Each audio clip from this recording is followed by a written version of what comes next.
Autre innovation sur la Citroën C3, la direction assistée électrique. Il s'agit d'un progrès majeur qui apporte une réelle amélioration dans la souplesse de conduite et même dans la précision du maniement du véhicule. Comment ce système fonctionne, quels sont ses autres avantages, c'est ce que je vous propose de découvrir avec ce reportage en images de synthèse.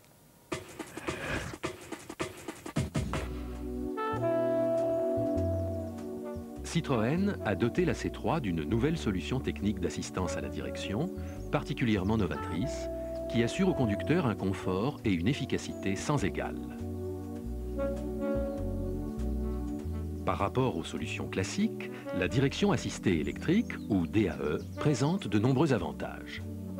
Simplicité. Le système est monobloc, plus besoin de pompe, de tuyauterie, de fluide. Économie. La gestion de l'énergie est bien meilleure et l'économie de carburant est sensible, jusqu'à 0,2 litres de carburant en moins. En effet, la DAE utilise à bon escient le courant de la batterie, seulement quand le conducteur tourne le volant. Respect de l'environnement. Moins de rejets polluants, pas de liquide hydraulique à recycler. Précision. Le système est connecté au réseau CAN et dialogue directement avec d'autres calculateurs embarqués. Freinage ABS, contrôle moteur, etc., ce qui permet d'optimiser l'assistance. La DAE ouvre de nouvelles fonctionnalités. Le niveau d'assistance est variable selon divers paramètres, plus particulièrement en fonction de la vitesse du véhicule. Assistance maximale en parking, faible à vitesse élevée. Le système comprend une assistance au retour au point milieu et il est totalement sécurisé. La DAE utilise le courant de la batterie comme énergie de travail et fonctionne uniquement lorsque le moteur tourne.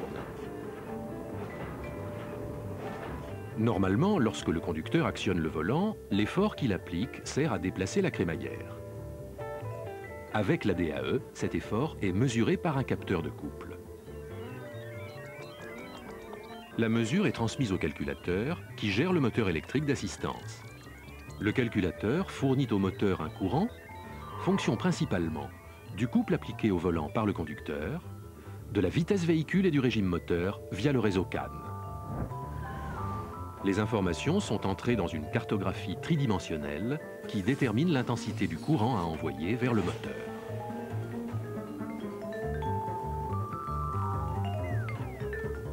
La cartographie de décision détermine par l'intensité du courant envoyé vers le moteur électrique l'assistance fournie. Elle est donc croissante avec l'effort appliqué au volant,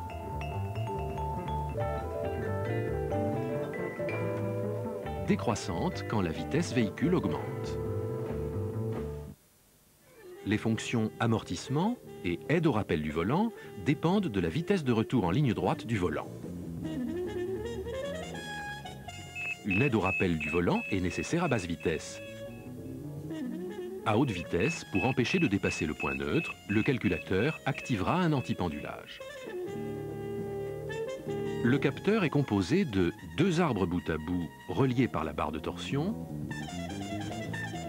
et d'une bobine sous tension variable qui induit un champ magnétique refermé par l'entrefer formé par deux bagues crantées.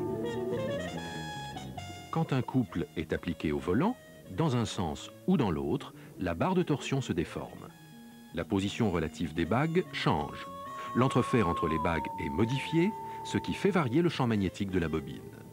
Par induction, le courant traversant la bobine change, dans un sens ou dans un autre, d'une manière proportionnelle au couple volant.